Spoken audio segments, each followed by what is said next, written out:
Donc je rappelle brièvement l'objectif de ce cycle de conférences.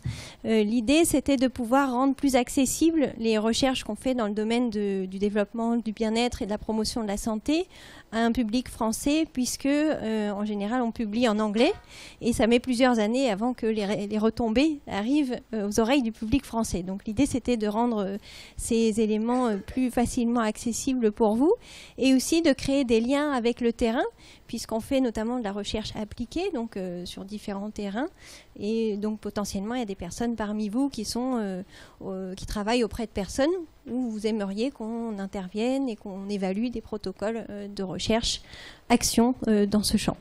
Donc c'est l'objectif de ce cycle, et donc on a eu la chance de pouvoir accueillir des intervenants qui sont vraiment des personnes très connues dans ce domaine, et notamment donc Ilios Kotsou, qui avait publié beaucoup d'ouvrages dont je vous recommande en particulier Éloge de la lucidité, de même que beaucoup d'autres, mais peut-être qu'il les évoquera dans sa conférence. Nous avons accueilli Perla Kaliman au mois d'octobre, puisque Christophe André avait un problème de santé. Donc, je vous présente Ilios Kotsou, même si c'est difficile de présenter toutes les casquettes qu'il a, mais en tout cas, il est à la fois chercheur dans le domaine de la régulation des émotions à l'Université libre de Bruxelles, mais il est aussi praticien, donc il anime des groupes de pleine conscience et de régulation des émotions. Il intervient aux quatre coins de la planète, donc on a beaucoup de mal à l'attraper, donc on est très heureux qu'il soit là, même s'il vient juste d'atterrir, et donc je vais lui laisser la parole en vous souhaitant beaucoup de plaisir à l'écouter. Alors je suis arrivé en taxi et j'avais oublié qu'en France, les taximens souvent n'ont pas d'appareil pour les cartes. Et donc il a dû attendre ici, Laurent n'avait pas d'argent, la secrétaire n'avait pas d'argent, personne n'avait d'argent, et les émotions commençaient à monter chez notre taximan, pour des bonnes raisons certainement, qu'il avait des rendez-vous et ainsi de suite. Il était de plus en plus énervé, il nous a suivis jusqu'au distributeur d'argent et ainsi de suite, et c'était tellement frappant de nouveau de voir comment quelqu'un qui était de très bonne composition quand il m'a pris à la gare est devenu quelqu'un de tellement différent, en tout cas d'apparence tellement différente. Il m'appréciait beaucoup moins quelques minutes après. Et voilà, les émotions, elles sont présentes partout, partout dans notre vie, pour le meilleur. Voilà, par exemple, une des grandes émotions de ma vie. Alors, au niveau individuel, peut-être, parce que quelque part, quand cette petite fille est arrivée, c'est un moment d'émotion intense. Mais en même temps, au niveau du partage, parce que les émotions sont des choses qu'on partage et aussi quelque chose qui nous permet de rentrer en communication. Pour le meilleur, bien sûr, pour toutes les belles choses qui nous arrivent, hein, les moments de partage, les joies, mais aussi pour toutes les choses compliquées et difficiles, évidemment, que nous connaissons tous. Et peut-être parmi vous, en ce moment, il y a quelqu'un qui vit des difficultés physiques. Peut-être que quelqu'un a eu un diagnostic de maladie compliquée. Peut-être que quelqu'un a perdu quelqu'un de cher et ainsi de suite. Et donc, il y a beaucoup, beaucoup d'émotions aussi qui ont des effets compliqués sur nos vies, à un niveau, bien sûr, personnel, mais aussi à un niveau collectif. Le nombre de choses qui se passent dans nos couples, dans nos familles, dans nos entreprises, dans nos sociétés, dans lesquelles sont impliquées également les émotions. Et donc, c'est pas un sujet, je pense que c'est un sujet qui est au cœur de toutes nos vies et qui, pour ça, est vraiment important. Et en même temps, ce sont des choses tellement évidentes, celles que je vais vous partager, que je crois que je vais me rappeler les Grecs de nouveau qui disaient, Socrate disait, apprendre, c'est se rappeler. Et je ne suis là que pour vous rappeler des choses que vous connaissez bien évidemment déjà. Et je pense que chacune d'entre nous, en tant qu'être humain, les connaît. Mais évidemment, ici, il y a des chercheurs en plus, donc voilà, je vais essayer de vous le rappeler sans trop vous ennuyer. Ce sera mon objectif pour les moments qui vont suivre. Alors, bien sûr, dans la vie, il y a de vrais problèmes. Alors, quand je dis des vrais problèmes, je voudrais dire des problèmes objectifs. Et donc, vous pouvez perdre votre emploi, par exemple. Ou, j'avais dit, vous pouvez avoir une maladie. Donc là, il y a vraiment quelque chose de mesurable, objectivement, qui est un problème dans vos vies. Et pourtant, pour la majorité d'entre nous, est-ce que c'est vraiment le problème qui nous fait souffrir, ou est-ce que c'est l'état émotionnel qui est relié au problème, si vous voyez ce que je vais dire? Je prends l'exemple du décès de quelqu'un. Bien évidemment que c'est terrible et naturel de perdre quelqu'un de cher, mais on va dire que la perte de la personne, au niveau physique, elle n'a pas d'impact direct sur nous, si vous voyez ce que je veux dire. Il n'y a pas un effet magique, et donc c'est au travers des émotions que nous allons être affectés, vivre des états très difficiles qui peuvent perdurer et qui peuvent avoir un impact très délétère sur nos vies et sur la vie des personnes qui nous entourent. Alors j'exclus de ma conférence, évidemment, on sait aujourd'hui, alors bien sûr qu'on peut aller très loin, on peut aller en Syrie, on peut aller en Irak, et ainsi de suite, où des personnes ont des problèmes, des difficultés tout à fait objectives, et on pourrait enlever l'aspect de la dimension émotionnelle et se limiter à ça, et elles n'ont pas besoin, bien sûr, de conférences feel good sur les émotions. Elles auraient besoin d'un changement de contexte. Et si on vient aussi à la France, bien sûr, les événements récents qui nous ont endeuillés, mais on pourrait dire, dans notre vie, il y a des personnes qui n'ont pas de toit, qui n'ont pas de quoi manger. Évidemment, à nouveau, cette conférence n'est d'aucun sens pour eux.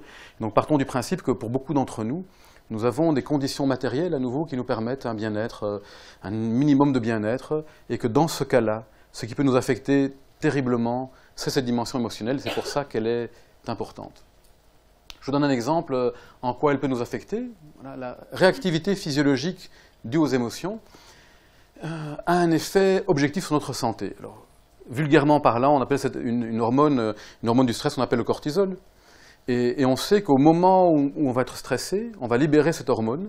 Et comme toutes les hormones, et d'ailleurs comme toutes les mécaniques qui sont chez l'être humain, elle a le but que cette hormone arrive est positif, évidemment, je vais y revenir tout à l'heure, mais le cortisol libéré dans le corps humain pendant trop longtemps, de manière trop intense et trop prolongée, on sait qu'il va détériorer l'organisme à différents niveaux. Voilà, il y a pas mal de femmes parmi nous. On sait qu'on est plus sensible en tant que femme à l'ostéoporose plus tard dans la vie, que le cortisol a un effet et qui va augmenter les risques d'ostéoporose. Mais on sait que ça va atteindre aussi l'ensemble de l'organisme, ça va amincir la peau, et que lorsque nous sommes stressés, on est plus à risque de problèmes de peau, et ainsi de suite, et ainsi de suite. Et on sait que les émotions sont impliquées aussi dans une baisse du système immunitaire, une moins bonne réponse immunitaire, et donc un plus grand risque de maladie, et ainsi de suite. Alors, ce qu'on va voir ici, c'est qu'au repos, si on prend quelqu'un qui gère bien ses émotions ou quelqu'un qui les gère moins bien, ce qu'on va voir ici en vert, c'est ce qu'on appelle une haute intelligence émotionnelle, j'y reviendrai aussi, et puis en bleu, une basse intelligence émotionnelle, on voit qu'il n'y a pas de différence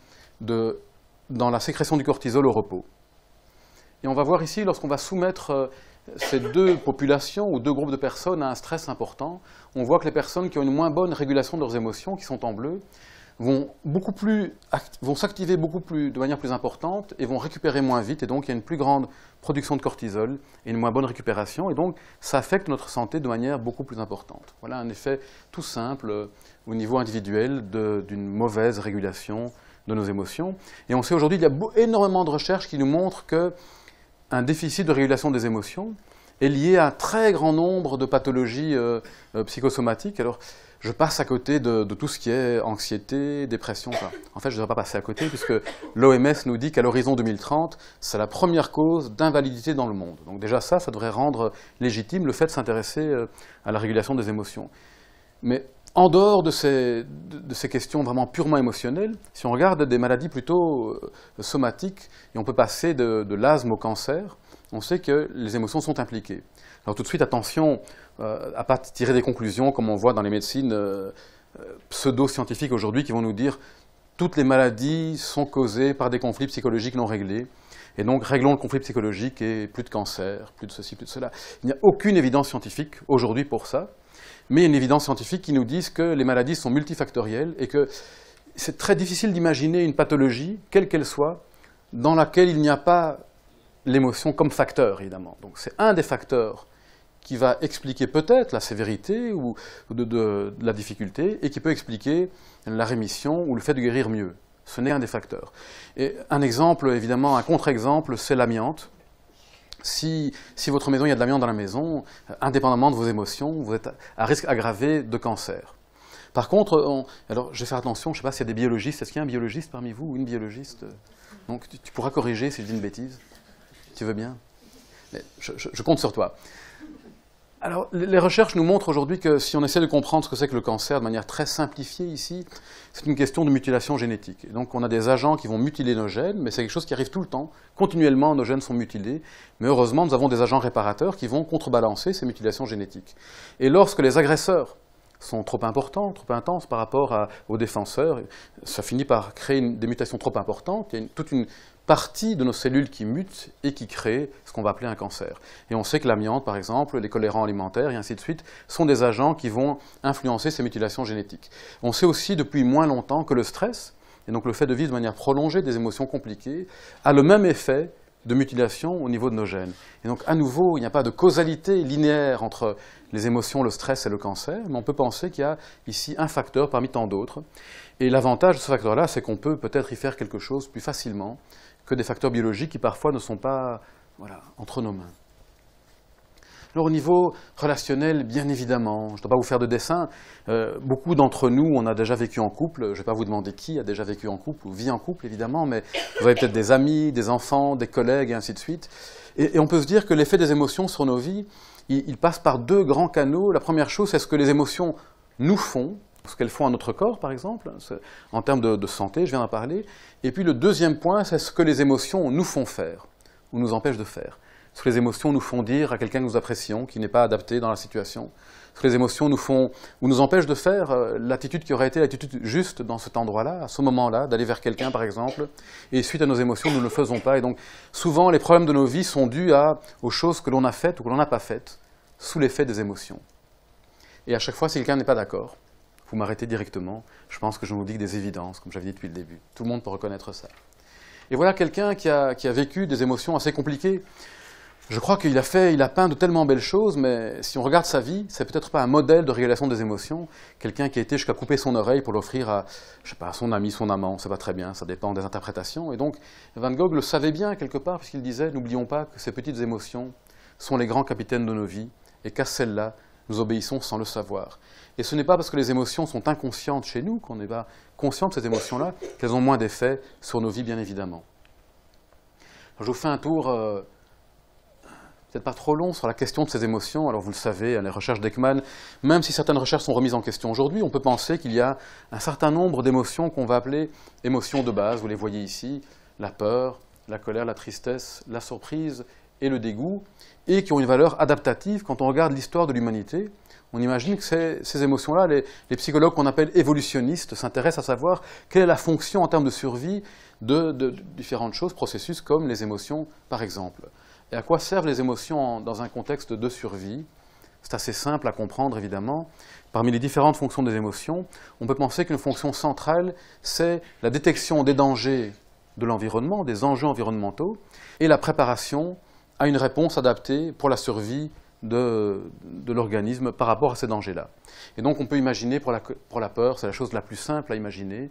Voilà, il y a un prédateur, celui qui courait dans nos montagnes ici, des loups par exemple, qui étaient beaucoup plus grands et plus dangereux qu'aujourd'hui. Et lorsqu'on aperçoit, ou lorsqu'on a le sentiment d'apercevoir, peut-être qu'on le sent, à l'époque on avait un odorat plus développé, on l'entend le prédateur, qu'est-ce qui va se passer? Il y a un grand nombre de changements neurobiologiques, par exemple l'accélération du rythme cardiaque, du sang qui reflue dans certains membres, qui va dans d'autres membres. Un certain nombre Et cette mécanique-là, qu'est-ce qu'elle va faire? Elle nous informe bien évidemment du danger, mais elle nous prépare à quoi? À un comportement intelligent qui va être, dans ce cas-ci, la fuite. Et on peut penser que pour chacune des émotions, il y a cette question d'information sur l'environnement et de ce qu'on va appeler des tendances à l'action, et qui est une préparation à répondre aux enjeux. Alors évidemment, ce n'est pas linéaire, nous ne sommes pas obligés à fuir lorsque nous avons peur, on n'est pas obligé d'agresser lorsqu'on est en colère, mais malgré tout, ce comportement est favorisé, et on le voit au niveau purement biologique, bien sûr aussi au niveau des cognitions qui sont favorisées, et ainsi de suite également. Le dégoût, une autre émotion très primaire et simple. À la base, il nous sert à éviter, à rejeter ce qui est mauvais pour nous, un champignon par exemple. Et puis socialement aujourd'hui peut-être, qu'il nous permet de rejeter des comportements qui nous semblent inacceptables et injustes. Alors, on voit que toutes ces émotions, peut-être à la base, elles nous permettent de survivre. Et puis au fur et à mesure de l'évolution de l'être humain et de la culture qui va s'installer, puisque l'être humain est un être de culture, ces émotions vont être conditionnées socialement et culturellement. Et bien souvent aujourd'hui, ces émotions arrivent dans un contexte où notre vie n'est pas menacée, mais simplement notre position sociale, par exemple, va être menacée. Et donc la menace n'est plus physique, elle est peut-être psychologique ou relationnelle. C'est ce que je voulais montrer. Voilà notre ami qui venait menacer. Alors, je ne vais pas vous donner un cours de neurobiologie, mais des structures très simples dans notre cerveau. Voilà, vous voyez ce qu'on appelle ici l'amygdale ou les amygdales. Il y a un petit pointeur, oui, ici, cette structure double ici, qui est un petit peu la sentinelle de l'être humain et qui va scanner l'environnement à la recherche des dangers et qui va envoyer ces informations au tronc cérébral et très très rapidement va préparer le corps à répondre à l'agression. Et puis, ce cerveau qu'on a souvent appelé le cerveau intelligent, qui est dans cette partie plutôt préfrontale du cortex, et dans lequel on trouve plutôt les fonctions de régulation des émotions, mais aussi du fait de se projeter dans le temps, d'aller du passé au futur, et ainsi de suite. Alors il n'y a pas un mauvais et un bon cerveau, évidemment, puisque toutes les parties du cerveau sont utiles, il y a une interaction entre toutes les parties du cerveau, mais c'est plutôt dans cette partie-là du cerveau que vont naître les tendances-réponses de manière extrêmement rapide, et c'est plutôt ici que les réponses de modulation des émotions voilà, sont responsables, ça part plutôt d'ici. C'est ce qu'on appelait, vous savez, il y avait des théories dans le temps des trois cerveaux. Alors on pensait qu'on avait trois cerveaux, trois couches. On sait aujourd'hui qu'il n'y a pas trois cerveaux différents, évidemment. Il y a un seul cerveau complètement interconnecté. Mais c'est une métaphore qui est toujours utile. On appelle ça aussi, encore maintenant, parfois le système limbique, qui comprend la plupart des structures qui sont impliquées dans le surgissement des tendances-réponses émotionnelles. Je vais vous le passer parce que je pense que ce n'est pas tellement le plus important. C'est ce que je viens de vous expliquer ici, donc la partie préfrontale plutôt, qui va nous permettre de réguler les émotions. Et ici, ce qu'on va appeler le système limbique, où il y a vraiment le siège de l'activation des émotions. Et c'est important à savoir, on sait que le déclenchement d'une réponse émotionnelle est extrêmement rapide et peut se faire en 12 millièmes de seconde, alors que le temps qu'il faudrait à une information visuelle pour rentrer ici, aller jusqu'au cortex visuel qui est à l'arrière et puis revenir au préfrontal, prend 24 millièmes de seconde. Ça veut dire quoi? Ça veut dire que potentiellement, le temps qu'il faut à une émotion pour se déclencher est plus rapide que le temps qu'il faudrait cognitivement et inconsciemment pour traiter cette information émotionnelle. Et ça explique peut-être que du temps de la survie, peut-être qu'il fallait réagir très rapidement à des grandes formes ou à des sons très importants pour pouvoir vraiment échapper à un danger. Et aujourd'hui, lorsque nos émotions sont conditionnées, eh bien, c'est très compliqué de pouvoir les réguler. Ce n'est pas comme si on avait le temps de pouvoir réfléchir si notre comportement était adapté ou pas, si nos émotions étaient adaptées ou pas. Notre culture, elle nous dit qu'on devrait contrôler nos émotions, qu'on devrait se comporter de manière juste et adaptée, mais en réalité, lorsque l'émotion est conditionnée, c'est tellement rapide qu'il est impossible pour nous à ce moment-là de pouvoir y faire quelque chose. Voilà quelques émotions qui montrent un peu cette question de la fonction des émotions et du comportement qui est favorisé. À nouveau, ce n'est pas quelque chose de linéaire, mais c'est juste une proposition d'un exemple de ce qui se passait au niveau de nos émotions et de la fonction de survie de nos émotions. Alors, c'est plus compliqué que ça, évidemment, puisque toutes nos émotions simples vont se combiner pour donner des émotions beaucoup plus complexes. Et aujourd'hui, si on voulait distinguer, on dirait qu'il y a une différence entre émotion et sentiment.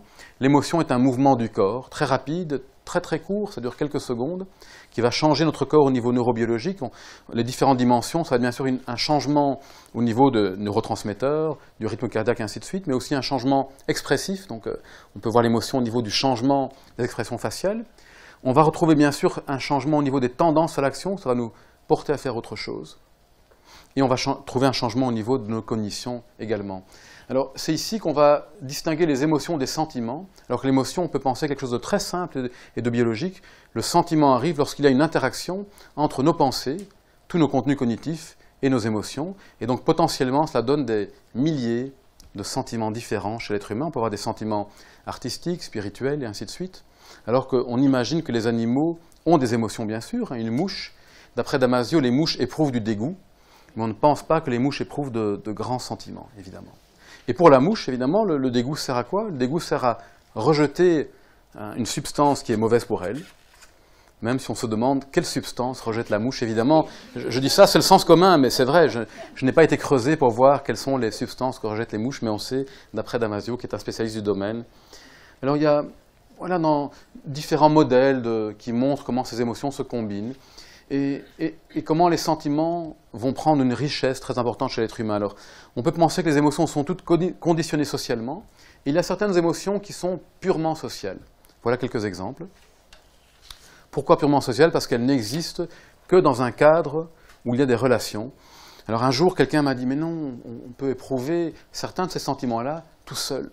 Par exemple, on pourrait éprouver de la honte, monsieur avait dit, tout seul dans un champ, alors qu'il n'y a personne autour, parce qu'on est tout nu. Évidemment que tout nu dans un champ, si on éprouve de la honte, on n'est pas tout seul. On a internalisé des normes sociales qui font qu'on ait honte. S'il n'y a pas de normes internalisées, un animal tout nu dans un champ n'a pas honte, évidemment. Il n'y a pas de normes qu'il a internalisées, alors que chez nous, qu'il y ait objectivement quelqu'un ou pas ne change pas la question des normes sociales. Et toutes ces émotions, bien sûr, sont extrêmement utiles, puisqu'une des fonctions des émotions, c'est de réguler nos relations et de nous permettre de vivre en société. Alors, c'est tellement facile à comprendre ici, simplement et directement, en quoi, par exemple, la culpabilité est une émotion qui nous permet de réguler nos relations.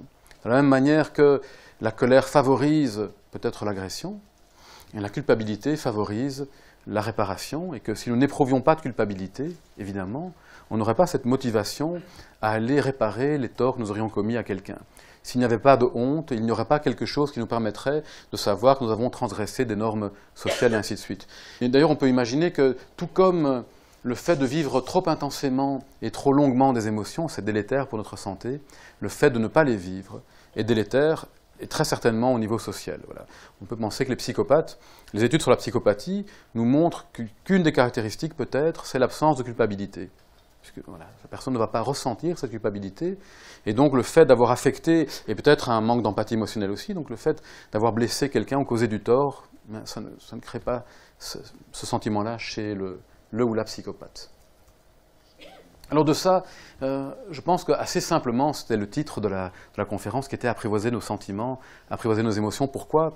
Mais pour les différentes conséquences qu'elles ont sur nos existences, c'est peut-être important de pouvoir les apprivoiser. Et vous allez voir que le mot « apprivoiser » n'a pas été choisi au hasard. Alors, un tout petit modèle ici qui est, parce qu'on pourrait passer de très nombreuses heures, alors certains parmi vous, on va passer quelques heures en plus sur ce modèle de régulation des émotions.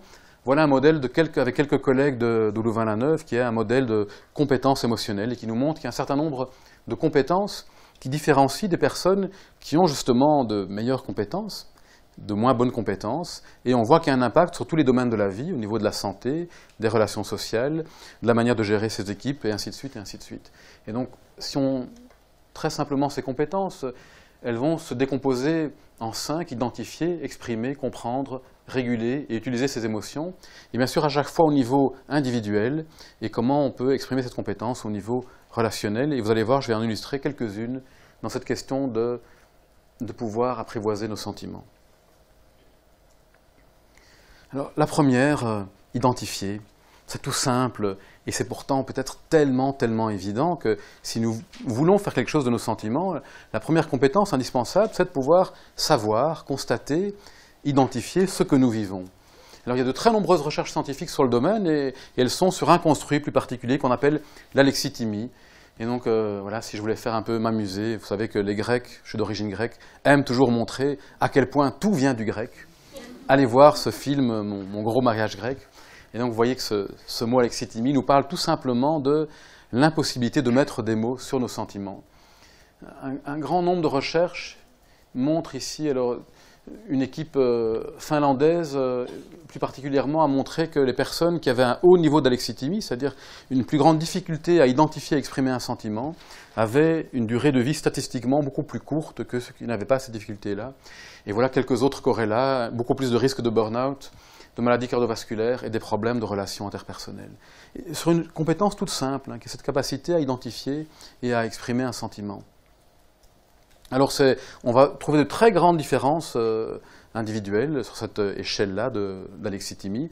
Évidemment, ici, c'est quand c'est extrême, cette incapacité extrême d'identifier et d'exprimer un sentiment, elle a des conséquences assez négatives sur nos vies. Voilà un exemple d'échelle qu'on utilise lorsqu'on donne ces séminaires et on va travailler cette compétence-là. On distribue par exemple ce genre de petites feuilles qui proposent différents mots. Et l'idée, c'est de pouvoir élargir notre vocabulaire émotionnel. Et pour beaucoup parmi nous, notre vocabulaire n'est pas tellement étendu. Et donc, on ne sait pas tellement comment faire la différence entre un sentiment et l'autre. Il y a toute une littérature, donc il y a beaucoup de littératures différentes qu'on peut remettre là-dedans, mais une littérature sur ce qu'on appelle la différenciation émotionnelle. Et on voit que les personnes qui savent différencier un sentiment d'un autre, donc ça veut dire une capacité assez fine, non seulement à identifier, mais à se rendre compte que cette émotion-là est différente de celle-ci. Cette anxiété-là est différente de la peur, et ainsi de suite. Et la capacité à différencier nos émotions est un prédicteur important de santé mentale. Une autre recherche a montré que la capacité à différencier les émotions était un prédicteur en termes de consommation importante d'alcool chez des personnes à risque de consommation, par exemple, et donc lié à la régulation de nos émotions. Voilà une étude en neurosciences sympathique et toute simple. Alors, ce qu'ont fait les chercheurs Lieberman et ses collègues, ils vont mettre les sujets dans un scanner à résonance magnétique fonctionnelle et ils vont activer les émotions en montrant des images qui sont des images qui vont créer des émotions fortes. Et il y a une des conditions dans lesquelles on va proposer aux personnes d'identifier, simplement de nommer l'émotion, et c'est cette condition-ci. Et on voit que lorsque la personne nomme l'émotion de manière juste, l'activation ici, c'est tout simplement l'activation de l'amygdale. Biologiquement, l'activation de l'amygdale est moindre dans une condition où on nous permet simplement d'identifier et de nommer un sentiment. Et donc on voit que l'effet est quand même assez important.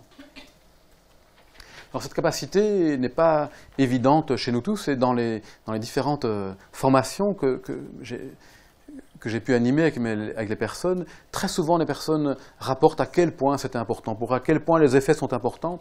Je me rappelle d'une maman qui avait 2 enfants, ces 2 garçons, et le premier garçon avait de grandes difficultés avec sa colère. Il se mettait souvent en colère et il lui arrivait régulièrement de frapper son petit frère, et ce qui rendait sa maman assez triste, évidemment. Et le petit frère avait des plaques d'eczéma depuis longtemps. La maman avait tout essayé, ne savait pas quoi faire. Et puis, en travaillant cette simple compétence d'identification de ses émotions, elle s'est rendue compte que la colère, en réalité, c'était elle qui la vivait souvent. C'est ce qu'elle m'a dit. Elle a dit, tiens, je me suis rendu compte qu'il n'y a pas seulement mon petit garçon qui était en colère, c'est que moi, j'étais bien souvent en colère, mais que j'étais incapable non seulement d'identifier, de mettre un mot dessus. Et le fait qu'elle soit capable d'exprimer, de mettre des mots sur sa colère, a fait que son garçon, lui aussi, a pu mettre des mots sur la colère. Et elle a dit, le jour où j'ai vraiment été tellement contente, c'est le jour où je suis rentrée, et j'ai vu mon fils le plus âgé qui, plutôt que de s'énerver sur le petit, était en train de lui dire, arrête maintenant, je suis vraiment très fâché. Et donc cette capacité simplement à pouvoir nommer nos sentiments permet peut-être de faire autre chose que d'exprimer nos sentiments de manière peut-être plutôt physique, et ainsi de suite. Alors, cette capacité, c'est quelque part nous donner un baromètre de nos états internes qui nous permet dans la vie de nous arrêter régulièrement et de nous dire, tiens, au fond, là, juste là maintenant, là où vous êtes assis, vous vous sentez comment? Je ne sais pas. Alors ça pourrait se dire, vous vous sentez comment? Ça devrait commencer peut-être simplement par vos sensations, puisque nos émotions sont des mouvements du corps.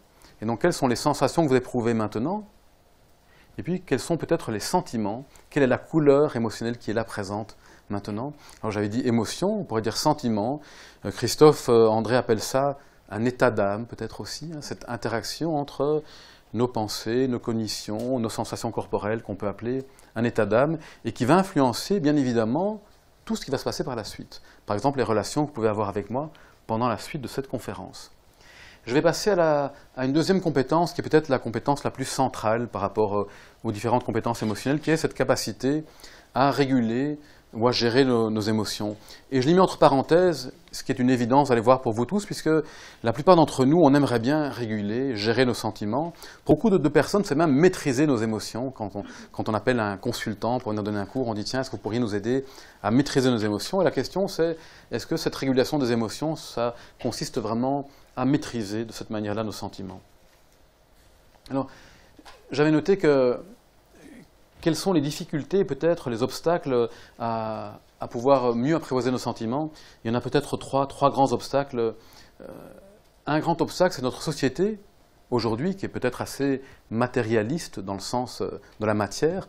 Elle n'accorde peut-être pas tellement d'importance à la vie intérieure, et donc il n'y a pas tellement de motivation pour la plupart d'entre nous, et d'entraînement à s'occuper de la vie intérieure. S'occuper de nos sentiments, c'est s'occuper de la vie intérieure. Et puis, comme il n'y a pas cette culture de s'occuper de la vie intérieure, on n'a pas toujours les outils, et donc on ne sait pas tellement comment faire. On n'a pas reçu de mode d'emploi qui nous dit... Alors, évidemment, c'est un peu caricatural, puisque quand on voit juste ici à l'université, ce que fait Rebecca, par exemple, c'est développer justement des protocoles qui nous permettent de mieux gérer nos relations, de mieux gérer notre vie intérieure, que ce soit par la gestion des émotions, par la psychologie positive, par la pleine conscience, et donc ça arrive de plus en plus. Mais ceci dit, quand on regarde l'ensemble de la population, aujourd'hui, c'est toujours un tout petit pourcentage de la population qui a accès à cette connaissance de soi, on va dire pragmatique, qui nous permet de prendre soin de notre vie intérieure. Et alors, le dernier élément qui rend ça difficile, peut-être, c'est que ce n'est pas confortable de prendre soin de nos émotions, et surtout de nos émotions qu'on appelle négatives et difficiles. Et donc, voilà quelque chose qui n'est pas dans la culture, voilà quelque chose pour lequel on n'a peut-être pas de mode d'emploi, voilà quelque chose qui est inconfortable, et donc, ce n'est pas aussi évident. Alors, deux des grandes erreurs, peut-être, lorsque nous voulons réguler nos émotions, lorsque nous voulons faire quelque chose de nos émotions, la première, évidemment, vous la connaissez, c'est la plus simple, je ne vais pas m'étendre dessus, c'est cette question de la rumination. Lorsque quelque chose ne se passe pas bien dans nos vies, imaginez un problème au travail ou un risque de licenciement. Ce qui arrive pour la plupart d'entre nous, c'est qu'on rentre chez soi et puis on se met à ruminer. Voilà une définition de la grande spécialiste de la rumination, et qui est cette tendance à se focaliser de manière répétée, circulaire, sur tout ce qui est cause, signification, conséquence de notre situation. Et donc on va tourner encore et encore. Différents types de rumination, ça peut être des ruminations sur pourquoi ça m'est arrivé, ou des ruminations sur ce que vous auriez dû faire de différent, ce que vous auriez pu faire. On peut ruminer parfois de manière toute simple. On a une petite interaction compliquée dans le couloir, et la personne en face de nous a un peu plus de bagou que nous. Et puis on rentre chez soi, et on passe la soirée à se dire tout ce qu'on aurait dû lui dire. Vous savez ? Et là, on sait exactement. Et puis est-ce que ça contribue à entretenir en nous un état d'âme serein? Peut-être pas. Pourtant, c'est un exemple tout petit. Mais c'est la même mécanique ici, qui est en fait une tentative de contrôle, où on revient encore et encore à la situation.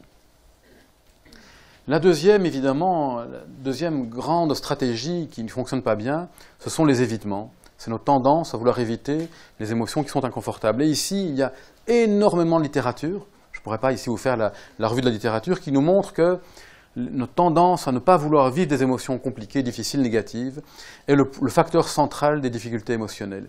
Et pourtant, c'est ce que nous faisons à la plupart d'entre nous.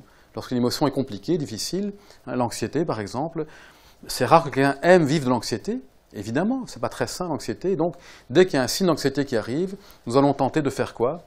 De nier l'anxiété peut-être, de nous distraire, de penser à autre chose, d'allumer la télévision, de manger, de boire, de faire quelque chose, quelque part pour ne pas ressentir ce que nous ressentons.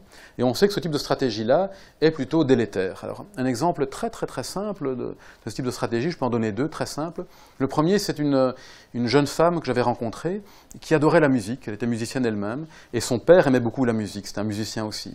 Et son père meurt de manière soudaine, lorsqu'il est assez jeune, et elle est triste, vraiment d'une tristesse infinie prend cette jeune femme, et la musique c'est évidemment ce qui lui rappelle son père et qui déclenche beaucoup d'émotions difficiles. Et donc qu'est-ce qu'elle va faire ? La première chose qu'elle va faire, c'est qu'elle va arrêter d'écouter de la musique. D'abord elle va commencer à arrêter d'écouter les musiques que son père écoutait avec elle, puis elle va arrêter tout ce type de musique, mais elle va aussi arrêter de fréquenter les endroits où il y a de la musique.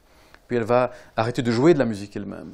Et cet exemple nous montre, non seulement ça ne fonctionne pas, donc cette jeune femme n'est pas moins triste, elle continue à être triste, mais en plus sa vie se réduit. Sa vie devient de plus en plus réduite puisqu'elle commence à éviter ce qui déclenche directement l'émotion difficile, la musique qu'écoutait son père par exemple, mais elle va finir par essayer d'éviter tous les contextes et situations qui pourraient amener l'émotion qu'elle veut éviter.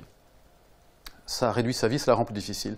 Alors les exemples caricaturaux que je vous amène, mais que tout le monde connaît évidemment, c'est l'alcool par exemple. Vous savez que pour les personnes qui ont des problèmes d'alcool, la fonction de l'alcool c'est quoi ? Tout simplement d'anesthésier et de nous amener à ne pas ressentir le sentiment très compliqué qu'on a à ce moment-là, du stress, de l'anxiété, de la tristesse, et ainsi de suite. Et là aussi, c'est évident, hein, l'alcool crée un changement neurobiologique et au moment, on va se sentir un peu mieux, ça va diminuer l'anxiété, mais par la suite, évidemment, non seulement ça ne fonctionne pas, mais l'alcool en lui-même crée des problèmes secondaires qu'on va devoir combattre par plus d'alcool, évidemment. Alors, plein d'autres difficultés sont dans cette catégorie-là. On sait aujourd'hui que les conduites à risque chez les adolescents, par exemple, ont aussi pour fonction d'anesthésie émotionnelle. Et si vous pensez aux tentatives pas les tentatives, excusez-moi, les mutilations chez les ados, il y a une étude sur un grand nombre d'ados qui s'est intéressée à ça, qui a montré, premièrement, que moins on avait des compétences de régulation des émotions, plus on était à risque de mutilation chez un adolescent, et surtout, c'était linéaire, plus à risque de mutilation avec intention de mettre fin à ses jours. Et on peut imaginer, ce que pensent les chercheurs, c'est que les mutilations chez les ados n'ont pas pour fonction d'attirer l'attention de quelqu'un d'autre, mais ont pour fonction d'attirer l'attention de l'individu lui-même, pour qui la mutilation va détourner l'attention d'une émotion qui est tout à fait intolérable, et donc c'est beaucoup moins tolérable, la douleur physique, que l'émotion qui est là. Donc voilà, éviter nos sentiments ne fonctionne pas bien. Et c'est pourtant la première réaction, je pense, à laquelle nous sommes confrontés. De nouveau, en tant que papa d'une petite fille de 21 mois, là où j'avais remarqué ça de manière très forte, c'était la question des pleurs des enfants. Et toutes les théories qu'on peut avoir sur les pleurs des enfants. Alors directement, j'avais dit à Laurent, c'est embêtant d'être filmé parce que toutes les bêtises que je vais raconter vont rester pour la postérité. Ici, je ne donne pas un cours d'éducation et la question, c'est même pas de savoir qu'est-ce qu'il faudrait faire. Mais c'est simplement, je me suis rendu compte que des réactions étaient très diverses par rapport aux pleurs des enfants et qu'on voyait un type de réaction qui était, voilà, ta fille, elle a 3 mois, tu la tiens trop souvent dans les bras et elle va devenir une petite délinquante parce qu'elle n'aura aucune possibilité à gérer ses frustrations et il faut absolument être beaucoup plus dur et si elle pleure, c'est bien, il ne faut pas la prendre dans les bras trop souvent parce que c'est de cette manière-là qu'elle va apprendre à gérer sa frustration. Intéressant. Puis il y avait l'autre extrême qui était, dès qu'elle pleurait, des gens proches, ce qu'il lui faisait, et je m'en souviens, il lui disait comme ça, allez, allez, allez, allez, ça suffit, hein, mais très gentiment. Et c'était une intolérance de la personne pour les pleurs de l'enfant. Pourquoi? Parce que les pleurs de l'enfant déclenchaient de la détresse chez la personne qui la soignait. Et donc, comme elle ne voulait pas être en détresse, c'était pas conscient évidemment, l'enfant devait arrêter de pleurer. Et c'est compliqué pour moi en tant que papa d'être avec un enfant qui parfois pleure. Alors, bien sûr, il y a des raisons parfois objectives, mais parfois il n'y en a pas. En tout cas, on ne les comprend pas. Le médecin dit que tout va bien, l'enfant pleure. Et qu'est-ce qu'on fait avec les pleurs de l'enfant? Si on est dans l'évitement, eh bien, on va apprendre à l'enfant ou alors à se taire très vite, ou alors on va être dur, ou alors on va s'en éloigner, ou alors on va le rejeter, ainsi de suite. Tout est possible. Et peut-être que la seule manière d'être capable de prendre soin de l'enfant, c'est d'être capable de tolérer les pleurs. Pas de ne rien faire, hein, mais d'être capable de tolérer les pleurs. Et donc ça nous ramène à cette question qui est cette question d'apprivoiser nos sentiments, et donc d'être capable d'éprouver, premièrement d'identifier, j'en ai parlé, mais d'éprouver des sentiments que l'on nomme aversifs, compliqués, désagréables et inconfortables. Et je pense que c'est le point central, s'il y avait un point central dans toute forme d'entraînement à la régulation des émotions, d'intelligence émotionnelle, s'il y avait une seule compétence à travailler, c'est celle-là. C'est notre capacité à faire face, à accueillir les sentiments qui sont difficiles et desquels on n'a pas envie d'habitude. Je vais vous donner quelques exemples. Alors, la littérature ici, elle est aussi extrêmement importante à nous montrer que cette capacité à ce qu'on appelle l'acceptation dans la littérature des sentiments difficiles et compliqués, eh bien, est prédicteur à court, moyen et long terme de bien-être psychologique, de bien-être au niveau de nos relations. Et à nouveau, l'acceptation peut être vue comme un facteur central au niveau du bien-être, tout comme l'évitement des émotions est un facteur central au niveau de la psychopathologie des émotions. Alors comment peut-on faire pour apprendre à apprivoiser nos sentiments? Somme toute, c'est assez simple, ce que je vous dis là, c'est des choses que vous faites déjà. Hein, ça commence par identifier les émotions desquelles on n'est pas conscient peut-être, celles dont on n'a pas envie, et puis prendre le temps de passer du temps avec, un peu comme on apprivoiserait le renard dans l'histoire du Petit Prince, un peu comme on passerait du temps avec un enfant, et donc c'est prendre du temps avec nos émotions. Évidemment, ici, la question, c'est que l'enfant qu'on aime bien et qui est poli, bien élevé, c'est facile, mais on parle ici d'enfants mal élevés, mal habillés, sales, qui ont été faire un tour dehors. Et comment est-ce qu'on peut prendre le temps avec ces enfants-là? Évidemment, on n'apprivoise pas le renard à coup de fouet. Ça demande une forme d'apprentissage de la tolérance. Et donc, en termes d'exercice, ce qu'on va faire, c'est des choses toutes simples. On propose aux personnes d'identifier des sentiments difficiles, comme vous pourriez le faire ici, et puis, par exemple, de s'asseoir dans un endroit confortable, et d'identifier corporellement ce qui est compliqué chez elles, et de passer un moment avec. Plutôt que d'essayer de se détourner, de se distraire, d'allumer la télé, ainsi de suite, passer du temps, concrètement, avec le sentiment qui est inconfortable. Ça demande évidemment d'avoir identifié le sentiment juste avant. Ce n'est pas une chose facile. Moi, je pense que ce n'est pas pour rien que je me suis intéressé à la question des émotions et de l'acceptation. Je crois que c'est parce que j'avais une très faible tolérance pour les émotions compliquées. Et donc, comme souvent, évidemment, comme c'est quelque chose qui était important pour moi, parce que j'avais une faible tolérance, c'est devenu pour moi un sujet de recherche. J'espère qu'aujourd'hui, à force d'avoir recherché, ça fonctionne un tout petit peu mieux. Et donc, voilà, cette capacité à vivre des émotions difficiles, elle fait que peut-être qu'on est capable de prendre l'enfant qui pleure dans ses bras, de prendre un moment avec, et évidemment ça nous fait vivre au niveau de l'empathie quelque chose de difficile, mais on est capable de rester avec, et puis de voir s'il y a quelque chose qu'il faudrait faire, ou s'il n'y a rien à faire peut-être que prendre soin de l'enfant, tout comme on pourrait prendre soin des émotions qui sont là, difficiles en nous. Alors évidemment, cette question de l'acceptation des émotions, lorsque nous acceptons nos émotions, lorsque nous sommes d'accord de vivre des émotions, on voit que ça change notre relation avec l'émotion et avec l'environnement. Je vais revenir à la jeune femme dont j'ai parlé au niveau de l'évitement. Qu'est-ce qu'a fait cette jeune femme, évidemment, avec son thérapeute? C'est tout simple. Hein. ce qu'elle a fait, c'est qu'elle a pris le temps de fréquenter ses émotions difficiles. Et comment? En se confrontant à la musique, qui était la chose la plus compliquée pour elle. Et le moment, alors je vous passe les détails de son traitement, mais le moment le plus important pour elle, c'est quand elle a pu écouter le morceau de musique favori de son père, justement. Et ce qu'elle a raconté, elle a dit que le moment où elle a écouté ce morceau de musique était un des moments les plus difficiles de sa vie. Elle dit « j'en ai pleuré des larmes de sang », mais après l'avoir fait, elle a senti une forme d'apaisement.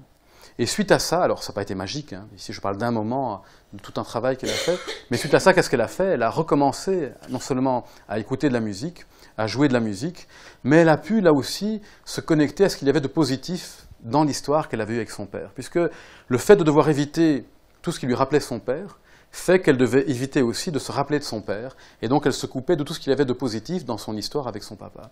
Alors que là, elle pouvait se reconnecter aussi au côté positif de son histoire, et on peut se dire que le fait d'être capable d'éprouver des sentiments désagréables nous rend bien sûr plus libres, nous ne sommes plus conditionnés à éviter toute situation qui déclencherait ces émotions compliquées. Et vous pouvez imaginer tout dans nos vies, hein, c'est que pour une vie, c'est une évidence à nouveau, pour une vie épanouie, la plupart des choses qu'on doit faire déclenchent des émotions compliquées, beaucoup de choses. On peut penser par exemple à des comportements alimentaires. Le fait de ne pas manger certains aliments, ça déclenche des émotions compliquées. Le fait de faire de l'exercice, c'est rarement confortable au début de faire de l'exercice, et ainsi de suite, et ainsi de suite. Et donc, cette capacité à tolérer des émotions difficiles est un prédicteur très important. Alors, si on revient à des études hyper classiques, très classiques, mais qui sont en lien avec ça aussi, rappelez-vous la fameuse expérience du marshmallow, qui nous montre que la tolérance aux émotions à un âge très jeune prédit des comportements, ou l'intolérance aux émotions prédit des comportements compliqués plus tard. C'est la même question ici, hein. L'enfant qui peut dire « je préfère avoir 2 bonbons plus tard que manger un bonbon maintenant », il va être capable pendant un certain temps de tolérer des émotions qui sont compliquées. Même si ce n'est pas cognitif chez lui, mais c'est la même question d'être capable de tolérer des émotions qui sont difficiles. Alors, ça fonctionne aussi pour les autres. Donc, la capacité à écouter, de se mettre à l'écoute des sentiments des autres est un moyen de permettre à la personne aussi de se sentir écoutée, acceptée, et qui l'aide, elle aussi, à mieux accepter ses propres sentiments. C'est ce qu'on travaille beaucoup dans les groupes, bien évidemment aussi. Je pense à ma petite fille, juste une histoire très récente. Elle a des boutons dans la bouche, ça lui fait vraiment très mal. Et on a été chez la pédiatre, et elle a tout regardé sauf la bouche. Et au moment où elle devait regarder la bouche, elle voulait lui faire ouvrir la bouche, elle ne savait pas qu'il y avait des boutons dedans, et puis elle lui met, vous savez, ce petit truc en bois, là, lui enfonce dans la bouche. Elle a vraiment eu très mal, et elle s'est mise à pleurer. Puis sur le chemin, dans la voiture du retour, elle pleurait, et elle a pleuré jusqu'au moment où j'ai pu lui dire, parce que je ne comprenais pas bien, et je lui dis, tiens, elle a 21 mois, donc elle ne parle pas vraiment, mais au moment où je lui ai dit mal, et je lui ai dit le nom de la pédiatre, je lui ai dit la bouche, elle m'a dit oui. Et elle a arrêté de pleurer. Et j'ai dû lui dire plusieurs fois, et donc je l'ai répété plusieurs fois. Et là, à son âge, c'est ce qui lui fait du bien, quand plusieurs fois je peux identifier son histoire, il a lui raconté. Et peut-être que déjà à cet âge-là, c'est déjà une première étape de ma part pour accepter ou reconnaître ce qu'elle vit au niveau émotionnel. Et tant que je ne reconnais pas ce qu'elle a vécu, elle continue à pleurer. Alors ce qui fonctionne pour un tout petit enfant comme ça, peut-être fonctionne aussi pour les plus grands enfants comme nous, ici vous et moi. Alors, une dernière compétence peut-être importante, qui est la compréhension de nos sentiments, c'est la capacité à faire le lien entre nos sentiments et peut-être ce qui participe au déclenchement de nos sentiments. Et ici, je fais référence à quoi? Évidemment, à une des fonctions de nos émotions qui est de nous renseigner sur ce qui est fondamental pour nous, ce qu'on va appeler nos besoins et nos valeurs. Et donc, c'est tout simple, hein. La peur, à la base, nous permet d'identifier, ou nous parle de quoi? D'un besoin qui est la survie, évidemment. Alors, pour des animaux beaucoup plus complexes, aujourd'hui, dans un environnement qui est beaucoup moins menaçant, on a des besoins plus complexes peut-être, mais nos émotions peuvent être vues aussi de la même manière qu'on pourrait se dire que le petit voyant lumineux sur le tableau de bord de la voiture nous renseigne sur l'état de la voiture, donc les besoins en essence et en huile de la voiture. Nos sentiments, quels qu'ils soient, nous renseignent sur la satisfaction ou l'insatisfaction de nos besoins. Un besoin de reconnaissance, un besoin de lien social, un besoin d'amitié, et peut-être tout simplement parfois des besoins physiques de prendre soin de nous. Et lorsque nous n'écoutons pas nos sentiments, évidemment, nous ne sommes pas non plus à l'écoute de nos besoins et de ce qui est une indication pour nous donner une direction par la suite de quoi faire pour prendre soin de nous. Besoin, bien sûr, en tant qu'élément indispensable pour notre bien-être, et puis valeurs. Et les valeurs, on peut les voir un peu comme une boussole qui sont nos directions de vie, qu'est-ce qui est vraiment important pour nous. Et nos émotions compliquées, quand elles arrivent, ça peut être un signal aussi qui nous dit, tiens, peut-être qu'en ce moment, dans ta vie, tu n'as pas le sentiment de vivre en accord avec tes valeurs. Et donc c'est intéressant, on peut se dire que plutôt que rejeter nos sentiments, on peut se dire que le fait de les écouter et de les comprendre nous donne une indication alors tellement importante qui nous dit, tiens, au fond, si je ressens ce que je ressens, qu'est-ce qui est vraiment important pour moi qui est touché et quelle est la direction vers laquelle je peux me diriger. Vous connaissez certainement le travail et peut-être pas de Viktor Frankl. Viktor Frankl, un psychiatre juif autrichien, qui a fait tout un travail sur le sens de la vie. Et donc, son idée, c'était que le point central, peut-être, de la bonne santé, c'était d'avoir le sentiment que notre existence ait du sens. Et qu'un point central dans la difficulté, c'est ce qu'il appelait le vide existentiel. Et nos sentiments sont peut-être un des moyens privilégiés, lorsqu'on s'y arrête, pour réfléchir à ce qui donne du sens à notre existence et peut-être par la suite, qui est la dernière étape, de mettre en place dans notre existence des comportements qui non seulement prennent soin de nous, mais qui prennent soin peut-être aussi des autres et de ce qui est important, qui donne du sens, puisque le sens vient très souvent de nos relations avec les autres. Bien sûr que ce ne sont pas les seules compétences. Une fois qu'on a compris nos émotions, il y a ce qu'on peut appeler utiliser nos sentiments. Et dans l'utilisation noble, bien sûr, ce n'est pas le mot utilitaire, il y a la question, par exemple, des émotions positives. Comment est-ce qu'on peut mobiliser notre vie intérieure pour faire quelque chose de plus riche de nos vies? Il y a tout le travail qu'a fait la psychologie positive, dont Rebecca est une des grandes spécialistes, qui nous montre comment mobiliser des états d'âme et des sentiments positifs nous permet de construire sur ce qu'il y a de meilleur en nous pour avoir une vie justement plus épanouie, des relations plus saines et plus riches. Alors, pourquoi lorsqu'on parle d'apprivoiser les émotions, je parle, quand on a peu de temps, plutôt des émotions compliquées, difficiles, parce qu'elles sont justement plus compliquées à apprivoiser et que les émotions positives, c'est important d'y consacrer du temps, de les identifier, d'apprendre à les cultiver, mais il n'y a pas cette relation aversive. On n'a pas cette difficulté à les vivre. Et donc peut-être que lorsqu'on travaillerait sur les émotions, la première étape, ça serait d'apprendre à identifier, à vivre avec ce qu'il y a de difficile. Et une fois qu'on a cette forme de liberté, alors ça nous laisse plus facilement le loisir de choisir de porter son attention sur tout ce qu'il y a de riche et de positif dans nos vies. Alors que si on est déjà dans une forme de relation aversive avec nos émotions, on est prisonnier, et dans une prison, c'est peut-être pas le meilleur endroit pour choisir la direction vers laquelle nous diriger. Merci de votre attention. Merci de l'invitation.